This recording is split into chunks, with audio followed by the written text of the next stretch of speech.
Again, thank you everybody for joining.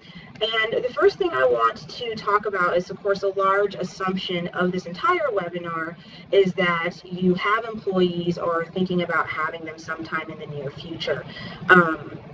So I just wanted to make that distinction and compared to dealing with situations where you have independent contractors, which are not actually employees, but they're people that you're contracting for short-term or specific tasks. And really that would be a subject matter for an entirely different webinar, which I will probably do in the near future, because distinguishing between employers and employees independent contractors and employees is another big issue in employment law. But for today, what we're dealing with is just employees, and we're assuming that you either have employees or you're thinking about bringing them on in the near future. The second thing I wanted to start with, and go ahead and move to this slide, is talking about defining an employee. What do we really mean when we're saying employee? And a great reference that a lot of attorneys use as kind of an attorney Bible is called the Black's Law Dictionary. And the Black's Law Dictionary defines an employee as a person in the service of another under any contract of hire, express or implied, oral or written, where the employer has the power or right to control and direct the employee in the material details on how the work is to be performed. It's a very long definition, but what I want to highlight here is really what it's about is your element of control. And this just gives us a context of what we're talking about today. Why you bring attorneys in and human resource professionals is because the definition of an employee changes for different laws. And so whether a law is going to affect you often is determined on how that particular statute or law defines employee within the context of that statute. But generally speaking, what we are talking about is a relationship between two individuals where another individual has control over the other and how work is actually being performed. Go to the next slide. So today I'm going to talk about 5 different areas which I thought would really go through the context of an employee handbook when you bring them on, how are they useful, and how do they compare to other options like employee contracts. So the first thing that we're going to discuss is what is employment at will. The second thing we'll discuss is what is an employee handbook. And then finally, why do employers need an employee handbook? How does an employee handbook protect your business? And what is the difference between an employee handbook and an employment contract? So first what we're going to start with is talking about employment at will. So what employment at will is, this is a simple statement of it. It's an employee, and pretty much what employment at will means is that an employee can be dismissed by an employer for any reason except those prohibited by law. All states except for one state, Montana, we're not exactly sure why, have actually accepted this employment at will concept. The key part of employment at will is the last phrase there that I've underlined, which is except those prohibited by law. And it's a key caveat because really what it does is it separates, what it's telling you is that you can do anything except for anything that the law that would violate the law. So it's kind of saying yes and no at the same time. And in fact, this brings me to a favorite movie of mine where there's a great scene between two actors, and the movie is Love Actually. And in Love Actually, there's a situation where the president, who's played by Hugh Grant, the Prime Minister of Britain, played by Hugh Grant, and the President of the United States, played by Billy Bob Thornton, are having a conversation about their working relationship between the two countries. And let me go to the next slide here. Sorry, I keep doing this the wrong way. And this is so these are the two characters. You have Hugh Grant on the left and Billy Bob Thornton on the right. And during the conversation, Billy Bob Thornton says to Hugh Grant, he says, I'll give you anything you ask for as long as it isn't something I don't want to give. And then, of course, Billy Bob Thornton has this great smirk, which I was able to find online. And that's essentially the smirk that all states were giving employers when they enacted employment at will law. Because they're telling employers, look, you can go ahead and treat employees however you like unless it's something we tell you you can't do. Which what that means is that really you can't do whatever you like. It means that there's a whole body of law out there, employment law, of different statutes that work together that actually create a whole network of obligations that employers have. And so again, how do you deal with this? You create an employment infrastructure. And one of the best ways to create this employment infrastructure to make sure that you comply with all of these laws is by using an employee handbook. So what is an employee handbook? Really, at its base, an employee handbook is a manual that details workplace policies and best practices. It goes over the fundamental communication between employers and employees. It's a way for the employer to list to the employees all of the obligations and expectations. And it's a great way for employees to really understand what their job is through job descriptions and what the employer is going to expect from them, is considering hours of work, when is the pay schedule, is there paid time off. And then additionally, it's going to list out all the policies that, what you'll see later, is going to demonstrate consistency and compliance with laws for the employer, but also are important policies for employees to really understand how the company operates and the different characteristics and values that are important to the company. The key part of the employee handbook, I'm going on to the next one here, sorry, getting this using PowerPoint actually, is also this sense of equality, because really what developing an employee handbook does, and it's a manual that says this is how we're treating everybody. And so you really need to make sure that employers need to really make sure that they are demonstrating to employees that there are set standards that they're going to treat all employees by. In addition, of course, the employee handbook is an actualization of the employment infrastructure, and it addresses applicable law through those policies and the processes that can be implemented into your day-to-day work experience that go ahead and make your entire employment the infrastructure of your company compliant with law, which we'll get into that a little bit later. And when we're talking about infrastructure, what I'm really talking about is addressing applicable law. And the reason why this is important to go through is because it forces employers to ask specific questions and really think about how they're going to run their business. For example, do you want to implement a drug test, for example? And in fact, there are a lot of state and federal laws that sometimes require drug testing for certain areas, with those like aviation and transportation. And when you think about drug testing, the first thing you have to ask is, A, is it relevant for the employees that I have in the industry that my company works in? And B, if it is relevant, are there any laws that are going to require me to implement the drug testing in a certain way? Again, as I mentioned, there's actually some federal laws and state laws regarding aviation and transportation, but generally in Illinois itself, there are no specific laws or guidelines that prohibit or detail specifics regarding drug testing. However, there are other laws that might impact how you would give drug tests and who you would give them to, and those laws are discrimination laws, in particular disability discrimination laws. So there's a lot of laws out there that protect those that have past drug histories or past problems, and if you are targeting individuals that you have found out through indirect ways might have had a history of drug abuse, and you just ask those individuals to have a drug test, you could find yourself running afoul of discriminatory laws. So things like that is why the development of an employee handbook and the actual infrastructure of employment at your business is really important, because it's going to force you to figure out, what do I want to do, how can I go about doing it, and what laws are relevant to whatever policy or procedure I want to implement. Third and lastly, what is an employee handbook? It's your first line of defense against an employment claim. And what that really means is somebody claims that you are doing X, and you show them the employee handbook that says, actually I don't do this, or they're saying that you don't do something and the employee handbook demonstrates that you do. And this is really the key factor. It's the first thing that courts are going to look to when there's issues coming together, is to demonstrate what type of policies and employment infrastructure do you have, and how do you demonstrate that? You show them a collection, a manual of your written policies and procedures, and that's what the employee handbook does. Now, we'll talk about this later. There's a big difference between saying you do something and actually doing it, and that's another issue that employers get in, is they'll implement something and they either don't know the policies and procedures of their own company because they use standardized forms that they haven't really read or understood, or they have policies and procedures that don't really work with their industry, so they have them stated but they don't actually do them. So again, understand it's only at face value, in the sense that you're saying this is what you do and you have a document showing that. The next step is actually going to be implementing that into your day-to-day business practices. But before we get more into that, I also want to go over some of the things that Employee Handbook include. Again, really at the end of the day, it's about creating an infrastructure that addresses all the law that's applicable to your specific company.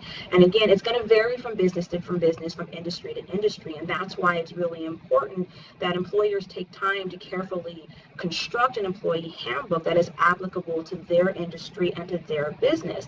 And what's nice about an employee handbook is you really can personalize it. If you want employees not to start till 12 p.m. because you're in an industry where things don't really start that until that late, or for example, if you're doing stock market, right, and then you're really on East Coast time, so you want to start earlier and you end earlier. That's why the trades end earlier, and a lot of traders are out, at 3:30, 4 o'clock. So it'll allow you, Employee Handbooks allows you to create that infrastructure and think about things that you need to start planning as your company grows. But the type of things specifically that are included, or that should be included in an employee handbook, are things like employee classifications, part-time and full-time, exempt or non-exempt, which goes into salary, right? These are kind of these detailed things that are going to play into tax elections and whether there's federal tax withholding, which is another requirement as an employer that you have to do, and whether your employees are exempt or non-exempt is going to determine how those tax withholdings are done, as well as whether they're salaried employee or they fall as regular employees that have the overtime requirements of the Fair Labor and Standards Act, which we'll discuss a little bit later. So it's one thing that's covered in there. Policies, right? Paid time off, vacation. There's differences between having vacation and having paid time off, because you can break up your overall vacation time into different categories if you want, or you can have one standard paid time off type of vacation scenario where sick leave and personal time is included in that. And there's a lot of benefits and also liabilities associated with doing both. But you really need to think about what's going to work for your company, because whatever decisions you make are going to have long-term implications. In addition, you'll go over the hours of work. Again, we talked about that. What is it, 9 to 5? Is it 10 to 6 when you want to do that? Overtime, attendance, even something as appearance, dress code. Sometimes that really matters in area. It's okay to stipulate dress codes, but again, the key is equality. You have to apply it equally to all employees, and you have to have a document that demonstrates you do so, right? Again, employee handbook. Another big thing, health benefits. Are you going to offer them? If you're not going to offer them, that's okay, but you really should address it and let employees know that you're not offering them now, but also reserve the right to change that later and potentially offer them at a different time. Another really important thing, especially in the modern time and the technology that's going on these days, is best practices. So computer use policy, email policy, social media policy, time clock. How are you when are your employees clocking in and out? Do they recording their time on a timesheet? Is it computerized? And then just other compliant procedures about if you're in a health hazard environment where you're doing medicine, and maybe there's certain sort of safety gloves that they have to have. These are all the type of considerations that you want to walk through and standardize. So you need to think about, from the moment my employee walks into work, from the moment that they leave, what are all the different processes that they're going to need to go through and policies they're going to need to abide by to operate compliantly with the law, but also to get the job done correctly. And finally, there's a lot of policies that you need to have in that stating discrimination and harassment. Some of them are required by law. You actually have to have a harassment policy stated to your employees by law. In addition, there's things like with OSHA, Occupational Safe and Healthy Act, where you actually have to have, and also even with the Fair Labor Standards Act, where you have to have the current wage and overtime rules actually posted in work areas.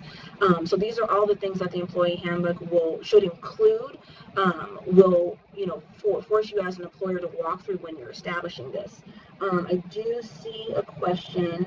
Again, the independent contractor issue I'm going to leave because it's literally an entire different webinar. Independent contractor is a different standard than an employee, and so all these laws that I'm talking about really only apply to the employment situation, and so that's the key distinction that would be discussed in independent contractor versus employee discussion is the pros and cons of having an employee versus an independent contractor. And when we start talking about employment contracts, which still is in the employee area, it will also start to discuss some of the issues that you have when you have contractual relationships with employees or even independent contractors versus having an employee handbook, which is rather than a contractual relationship, it's a guideline that you're going to run your employment by, which again, in the next couple of minutes, we'll go ahead and go over in more detail. So the next session is why you need an employee handbook. And the biggest thing is you have to understand that employee handbooks are actually not required by law. There's no law that says you have to have an handbook, and there's no state legislature that requires it, nor is there one that requires you to contract with any individual employee.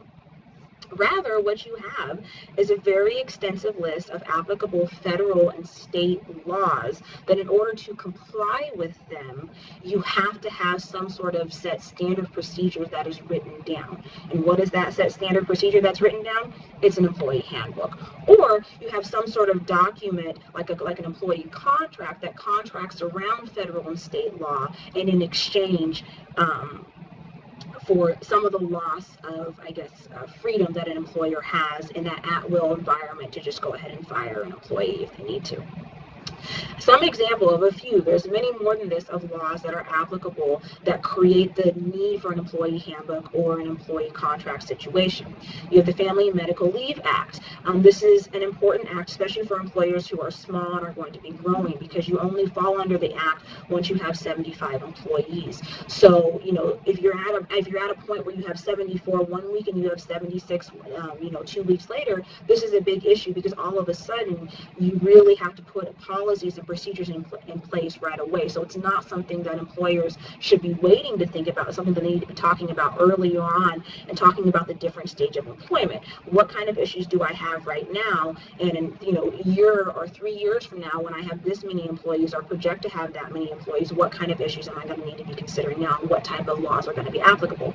The Family Medical Leave Act is one. Another one, the Fair Labor Standards Act, that's really applies to anybody that has 15 or more employees, and even in a lot of circumstances, it implies to 0 to however many employees you might have. This is another one where the definition, how the act actually defines an employee, matters. It really defines it in a very broad sense, such that it really applies to most employers. This act is the one that governs your wage and overtime requirements. So going back to that exempt and non-exempt employees that you have to figure out what type of employees are falling into those categories, it's going to be the FLSA that's going to determine that. Occupational Safe and Health Act is another one. That's kind of industry specific. The Affordable Care Act, right, we're talking about employee benefits and whether you're required to provide health insurance benefits. Again, that's something that's dependent on the number of employees that you have. And then, of course, you have your discriminatory and harassment issues, which are covered by the Illinois Human Rights Act. It's actually through Title VII of federal law, but most states have enacted their own Human Rights Act, which talks about treating all employees equally and not discriminating against them. And we'll talk about that more when I go through progressive discipline.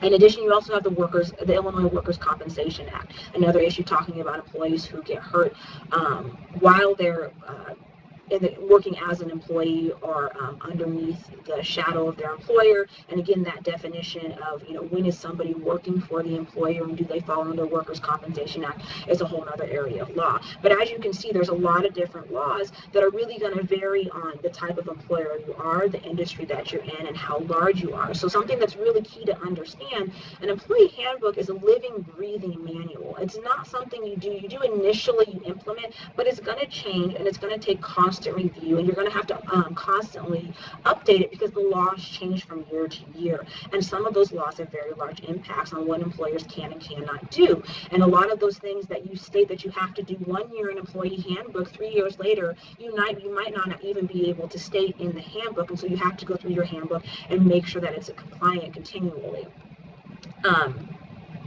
So next thing again, as I was talking, it was the combination of all these applicable employment law that necessitates the need for some kind of employment infrastructure and essentially an employment handbook, right? So it's not that the employee handbook is required by law itself, it's all of the laws that require all these other things.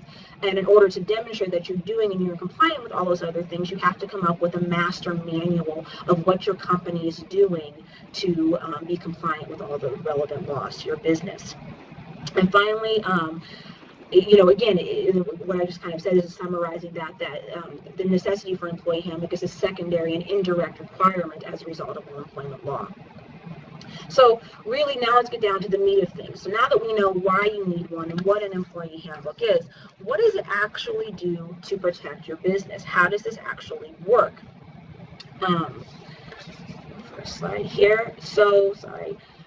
First thing I want to talk about is that what an employee handbook is a tangible document that demonstrates the employment practice of the company that complies with applicable federal law.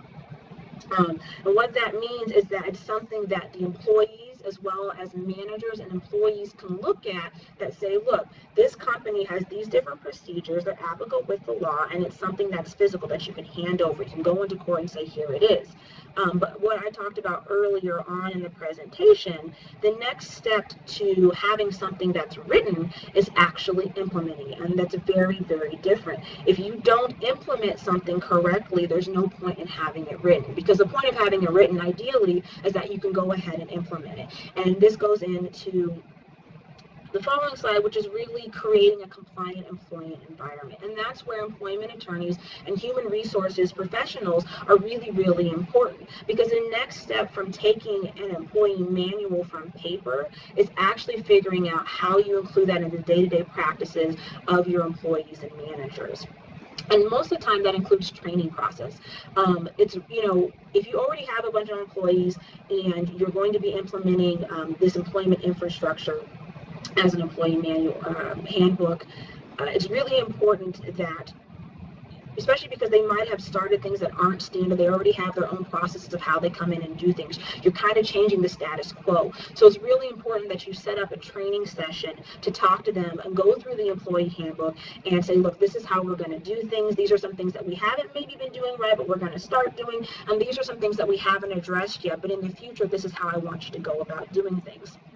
In addition, something that's very important with an employee handbook is to have your employees sign the back of it, acknowledging that they've received it. An acknowledgement statement's important because, again, just like stating versus implementing, you can say you have something available to employees, but without being able to demonstrate that the employees actually received it, it can be problematic later on.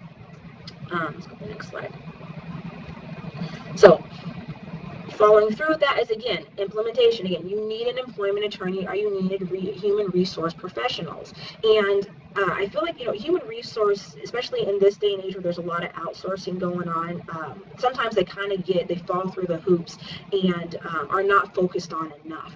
And an employment attorney, we come in and kind of set up the infrastructure, but at some point it's not really economically feasible for employers or the attorney, unless you have in-house counsel, to have continual use of the process of implementing the employment infrastructure of your company on a day-to-day basis. And this is where human resource professionals are coming in and are very important. If you can designate somebody to work with the employment attorney early on, it's really advisable, because, like I said, this is an ongoing process and it's going to require training, and employees are going to have questions. Managers are going to have questions. And as things get more complicated and more situations arise, if things are not followed in the procedures laid out in the employee handbook, you're going to lose the protection of having the handbook in the first place.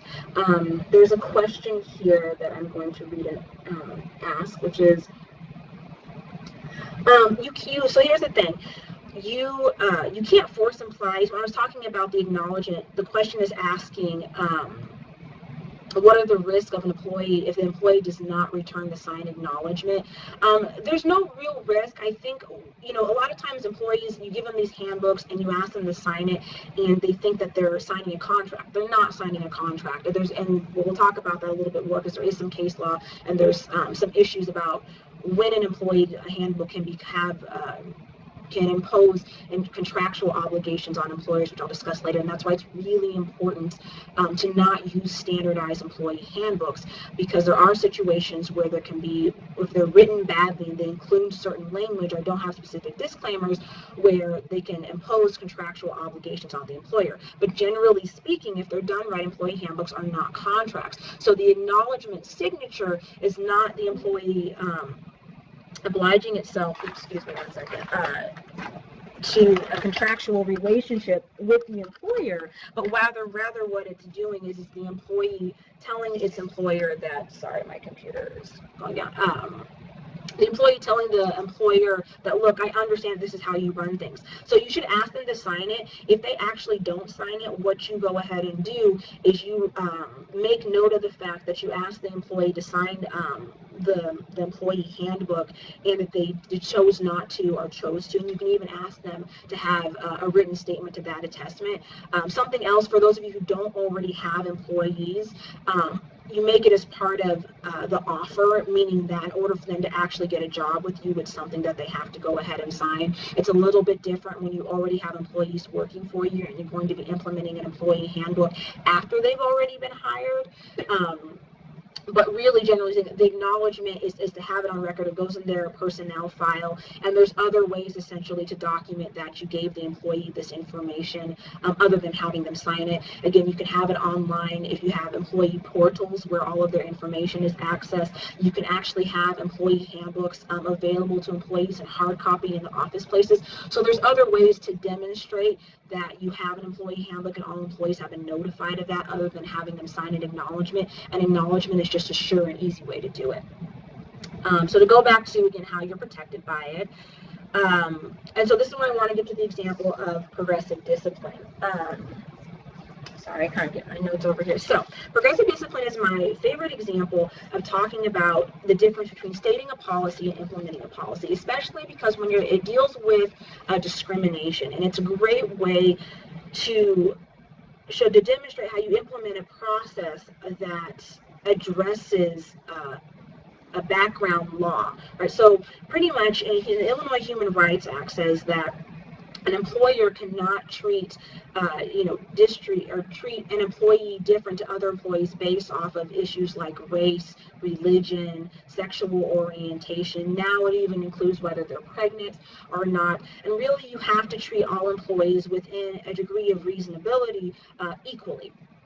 And how do you demonstrate this? And one way that you demonstrate this is you set up processes for employees to bring complaints. And even more importantly, you set up processes when you discipline employees, because most of the time where discrimination claims happen and where employers have problems when it comes to disciplining employees.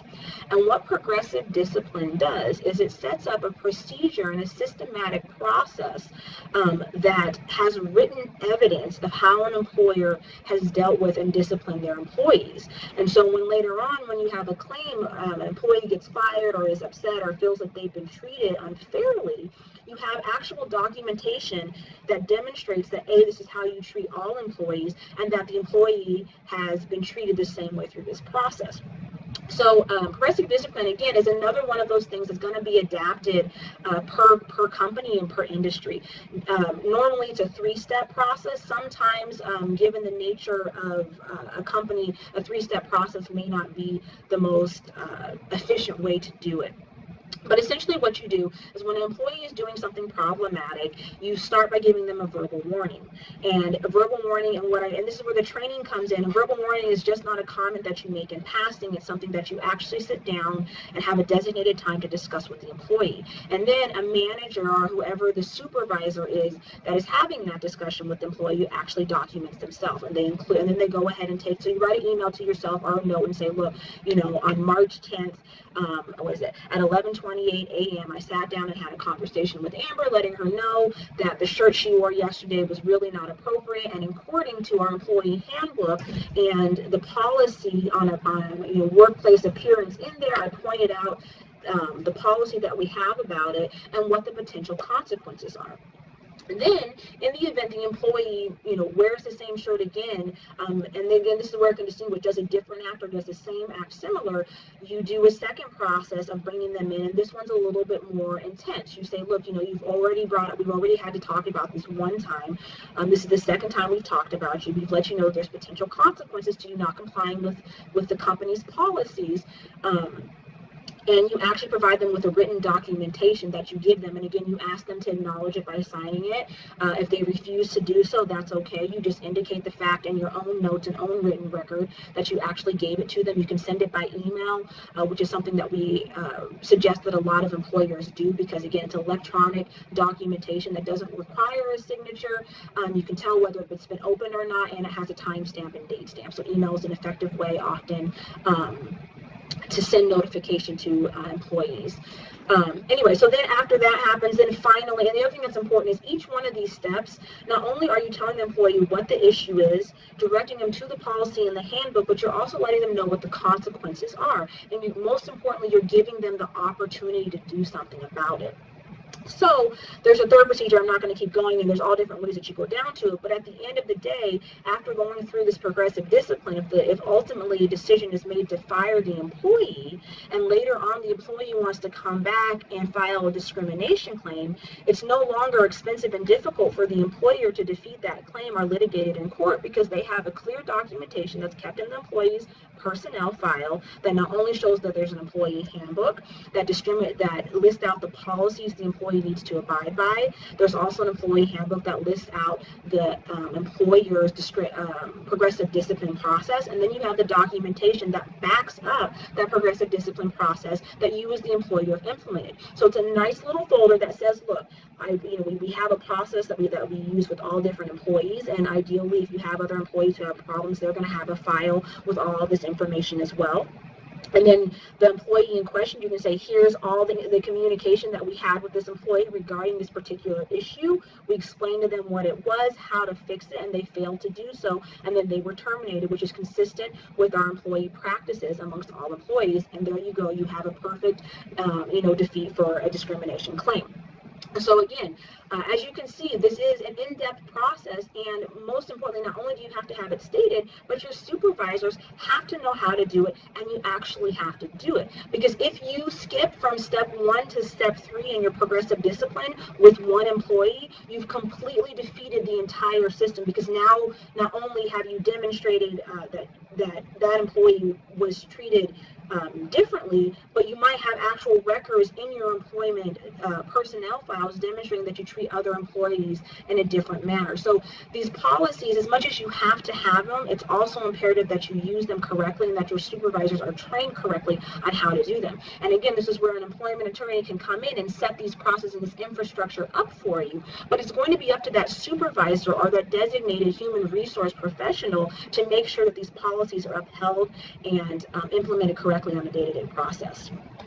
And again, this goes into,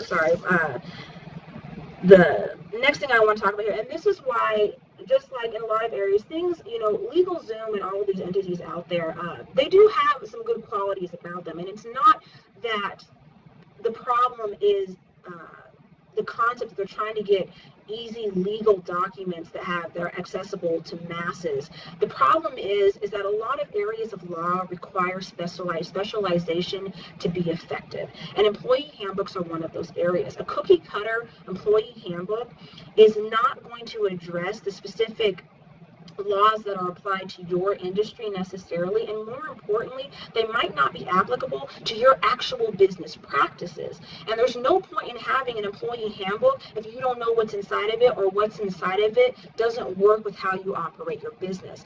And so the point is to make it effective. An employee handbook is only as effective as its implementation, and also it's only as effective as to the point that it coincides with the business owner and how that business owner wants to run their business.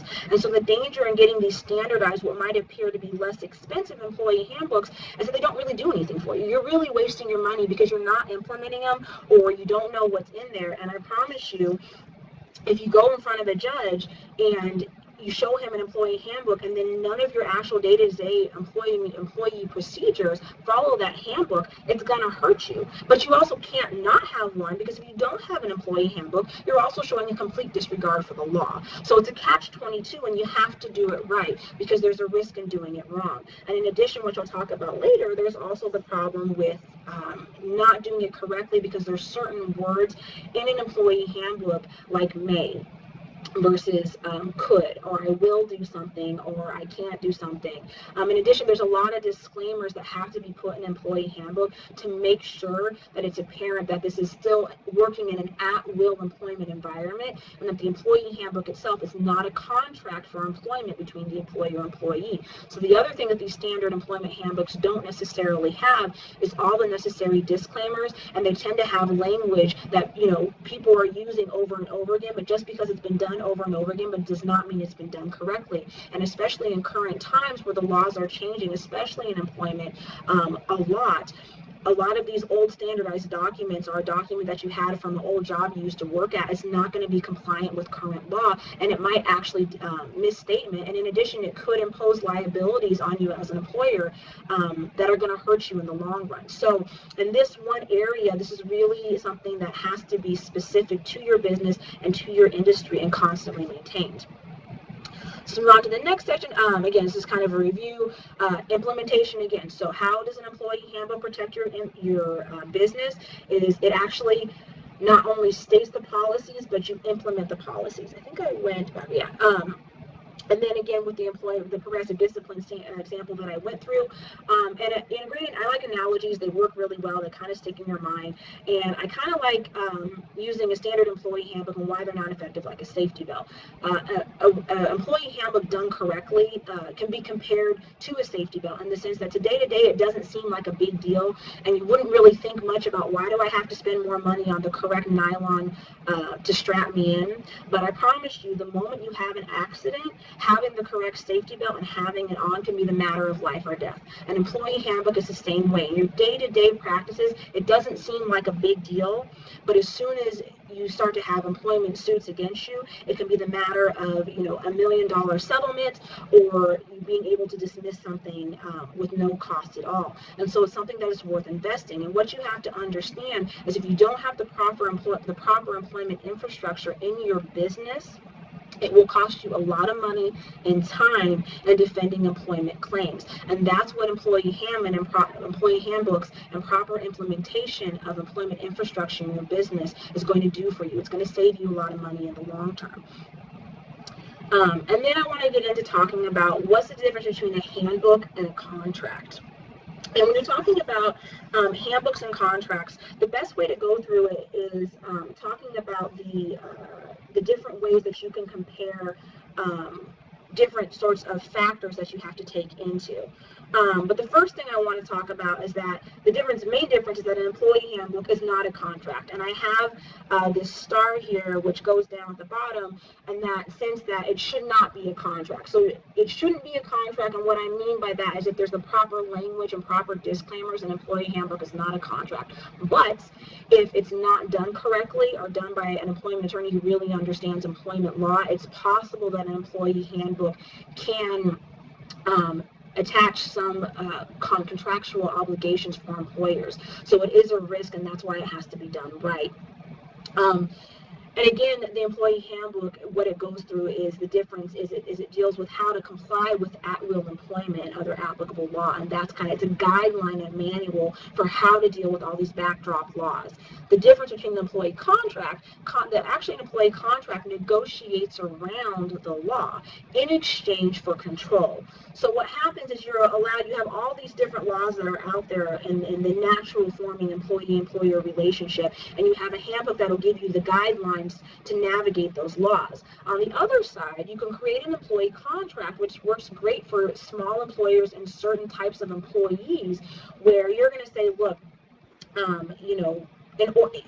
in exchange for guaranteeing you to have X amount of years, so maybe 2 years with this firm, these are going to be the terms of your employment. And because you can basically contract for anything, it's a caveat for employers to take the default laws that are applied to employee practices generally and contract around them because they're exchanging something for changing the laws. Essentially, they're giving something to employee, and the public policy behind general employment law and standard and statutes and federal law is to protect employees for situations when they're not under contractual obligations, because the employee is not really in the best situation to do so. So the government's going to come in and impose standards. When you're in a contractual obligation, it changes the playing field, and now you have two different parties that are negotiating for something. And so there's a lot of general employment law that you can contract around. And again, in this situation, what's best for your business is really going to depend on your business. And it also might change as your business grows. You might want to start when you're small and have one employee under certain, if you want to have them work for you in a certain way, in a certain context, an employee contract might be the better route for you, because it's going to allow you to dictate how that employment relationship works. But then as you grow and you get more and more employees, it becomes a little bit impractical to have 20 different employment contracts. Plus, you start to run into the issue if you have too many different differentiating policies. It's going to bring you back into being not compliant with like discriminatory laws. So it can be problematic when you grow, but sometimes when you're small, it's a better option for you. Or sometimes when you're small, it's better to start putting these employee handbook processes in early, so it's easier to grow your company in a compliant manner. The different factors. So I have this great chart, and just so you know, I will be, go ahead and I will send this out, this whole, I don't want to say PowerPoint out to you so you can always refer back to it. There's a question here. Let me go ahead and address. So they're different. So the question is asking about whether an employee contract terms trump employee handbooks. They do, in the sense that when you're under an employee contract, the terms of that contract are only going to apply to that employee. And so if those terms in the contract are different to other standard policies, yes, they trump it in that way. It's the contract that's going to govern the nature of the employment. However, which we can talk about later, there are situations where employers will have an employee handbook, but then they'll have certain high-level employees who have employment contracts. And normally in those type of situations, you want them to be harmonious, meaning that if you have a standard, what do I want to say, like a standard computer use policy, the computer use policy that would be relevant in the employee handbook for all your other general employees will be the same computer use policy that will be in the employee contract. However, if that high-end level employee has access to potential trade secrets that are different than the access that regular employees have, you could have an additional clause in the contract stating certain standards that that specific employee has to uphold. So the contract situation will supersede the general policies because of the nature of the contract and the obligations on both the employer and the employee. However, it can also coexist with employee handbooks, or it can be supplemental too. And this goes into the key thing when you're talking about, I'm going to go back to the chart here, the pros and cons when you're looking at employees. The big thing about an employee handbook is, again, the pros are that you're having a standardization of all of your policies, and that works for a single employee or for multiple employees. But the problem is like I was just talking about, sometimes there's situations where you don't want the standard policy to apply to certain employees because what they're doing for you doesn't work. So maybe, again, if you have one employee that's going to work different hours than all the other employees, because maybe they're a marketing employee, so they're not in the office from 9 to 5, and so they have a lot more hours that they're doing. However, if you don't have them under contract, you could have issues dealing with overtime, right? The Fair Labor and Standards Act is going to apply to you, and they have certain regulations about what you have to pay an employee if they're being paid overtime. Well, if that employee is lumped in with all your regular employees under your employee handbook, and is not classified as an exempt employee, you're going to have to pay them overtime. However, if you put them on an employee contract, that's going to allow you to maybe designate, for X amount of dollars, for X amount of years of employment with this company, this is going to be your job. And however many hours it takes for you to do this job, that's the requirement under this contract for you to do. And in that situation, you've contracted around the basic Fair Labor and Standard Act requirements for overtime, because on that contractual basis, that employee has agreed to get a certain project done, regardless of whether it takes them 80 hours in 1 week or 40 hours in 1 week. So again, when you get into the employment contract, the pro is that you can be specific in certain terms of the employment relationship that are different from the standard employees or the standard policies you want to have. However, the negative side is that you as an employer are now bound to have that employee work for you for that designated amount of time or at that designated cost. So if you're a new business and you contract with an employee to employ them for 2 years for certain standards, and all of a sudden your business goes under, now, ideally, a well-written contract would anticipate this type of situation.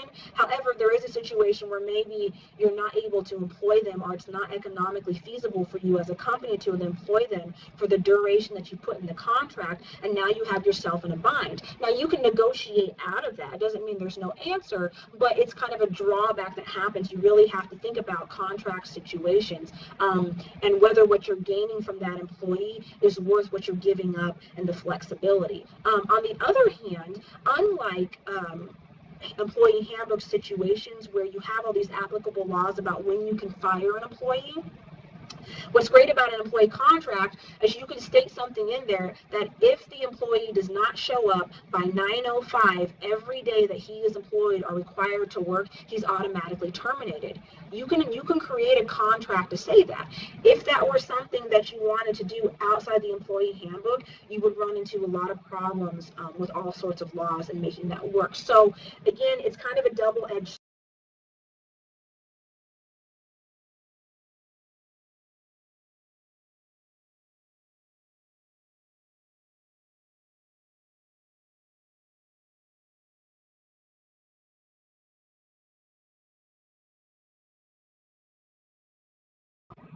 Sorry, everyone. I don't know why I got disconnected. It just did that. Hope you guys are all back. I stopped talking as soon as it did that, so you didn't miss anything. We're still on the same topic. The next thing I want to go through in the chart is, I kind of addressed in this, but, well, no, I didn't actually. So some employees, another reason why you might want a handbook versus a contract, some employees in certain industries are really expensive to hire because they have to go through a lot of training. So this is kind of in your medical fields or in your construction industries. Maybe there's a lot of equipment that you have to do, and because of that, you don't want to invest all that money in the employee and then have them leave a month after for another job. And so in those type of situations, sometimes an employment contract is a lot better because you're locking in the employee for a certain amount of time, and there's specific consequences if they leave early. I mean, you can't force somebody to work for you, but by putting them in a contract situation, if they do leave, there can be significant monetary consequences for the employee such that they're going to want to stay with you. In addition, we'll get that later. So the other thing is the term of employment. It kind of goes along with this. If you are in an industry where you have clients that need long-term needs and you need a certain number of employees to do something, you need to be able to guarantee that you're going to have them. That might be a situation where you want to contract it because you can guarantee that those employees are going to be there for X number of years. Again, when you're doing employee handbooks, you're still in that employment at will scenario, which means that the employee can get up and leave whenever they want to. I mean, you can put a policy in there that requires a 2 weeks notice or asks for a 2 weeks notice, but you can't actually force the employee or impose any sort of monetary consequences on them for getting up and leaving. So if you want consistency in how long your employees are going to be employed with you, doing an employee contract might be a good way to get around that. Benefits are another thing, and this actually kind of goes back to the previous question. If you want to offer special benefits or even ownership interest in your company for certain high-level executives in your company, an employment contract is going to allow you an opportunity to act outside of your general employment policy. So you can kind of have a standard for general employees, and then you can have, certain situations for certain employees. Again, when you get to be really, really big, you got to be careful about this because you can treat employees different in relation to the type of job that they're doing, assuming that that job is different. However, you have to be standard amongst the employees that are in that category. So if you have two different employees do the same exact job and one's under a contract and one isn't, and therefore there's a huge disparity, it's possible that you could still come afoul of employment law. So again, this is where an employment attorney and HR professionals, it's constant, it's a continual process that goes on with employment law to make sure that your handbook and any contracts that you have work with the actual day-to-day business that you're operating. Again, another big area that you find in a lot of tech areas and why they want their employees to be under employee contracts rather than just having basic policies and guidelines set up is because of trade secrets and intellectual property, as well as non-competes. If you are in an industry where really the most valuable asset of your company is the know-how, is the actual programming, you don't want the employees to get up and go and be able to walk away with it. Again, in your employee handbook, you can set up those policies, your general, best practices on how you deal with confidential company information, and you can put disclaimers against it. But in the event an employee walks off with the information and does it, the legal routes that you can pursue are different. Yes, you could sue them for defamation or trade secret infringement and other things, but that type of litigation is really expensive and costly and probably not worth your time. When you have them under an employee contract, there's direct monetary consequences that you can attach to that are much easier and quicker to enforce. And some of it can be deducting from payments that they would have been entitled to. In addition to that, the non-compete agreement or clauses that you find in employee contracts can literally impede employees from being employed by direct competitors from your company in specific circumstances. Again, that's an art of contract construction. It has to be done very specifically, but it's possible to literally get a court injunction to impede an employee from working on a direct competitor of your business in an employee contract situation. So trade secrets, intellectual property, and non-competes are another reason why perhaps you would prefer an employee contract with certain individuals or at certain times in the life of your business than just having a standardized employee handbook. And then finally, you kind of get into the salary and overtime, which I addressed a little bit earlier, as again, you can work around the law a little bit and set certain salaries and overtime procedures and even paid time off that don't run afoul of the applicable law that would be applied if you only have an employee handbook. If you contract around that because the employee is giving up some of their rights and the employer is giving up rights too, the law will go ahead and let you set your own standards. All right, let's get into the next one. So, in conclusion, I'm going right on time. I just want to review some facts. Again, employee handbooks are guidelines of how your company complies with applicable employment law. That's really the key distinction between an employment contract. They're not required by law, but they're a good idea. And basically, indirectly, they are, because there's no really other effective way to comply with all the applicable laws. Again, the full extent of their effectiveness depends on the proper implementation. They're only going to really protect your business fully if you properly create and implement those different policies into your day-to-day business practices.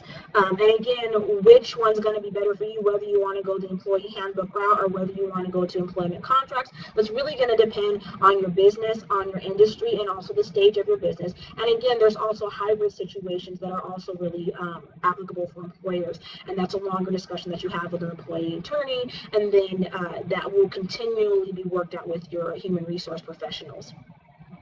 And again, standard employee contracts are not effective, and the reason why is because they aren't specific enough to your company, and they often contain really problematic errors, such as language that imposes contractual obligations on employers, or they state improper law flat out, which is really problematic. And finally, why do you need an employment attorney? For a lot of reasons. One, you need to make sure that you have applicable law. Laws are changing day to day, and your employee handbooks have to reflect those. You also, again, you don't want to create an employee handbook that's going to create those contractual obligations that are going to get you in trouble. And again, you're creating contractual obligations that as an employer you're not getting anything for. So it's really a lose-lose situation. And again, you have to make sure that you implement your policies correctly. So there's a lot of training and walking through your business that you have to go through to really figure out how to make your employee handbook come to life. And finally, we keep your employee practices up to date with current employment laws and make sure that actually your implementation also implies with new laws that might have to change if new laws come out, just like example with the pregnancy laws that have recently come out in Illinois. So finally, that is the conclusion. So now if we have any questions, please feel free to go ahead and write those and I can begin addressing those. In the meantime, I really appreciate you guys taking the time out of your busy work days to go over this. I know it's a lot of information, but remember, it's my job to know all that information, so you're not required to memorize everything, but it's a conversation you need to start having. You really can't have a conversation too soon with an employment attorney because the best way to implement your employee practices is to start early on and start creating those as you grow and start anticipating some of the needs that you're going to have. So again, it doesn't look like there's any questions coming. I'm going to do a last round call. All my contact information is on here, so if you have questions you want to ask offline, you're very happy to send me an email or give me a call and I'd be happy to go over everything with you.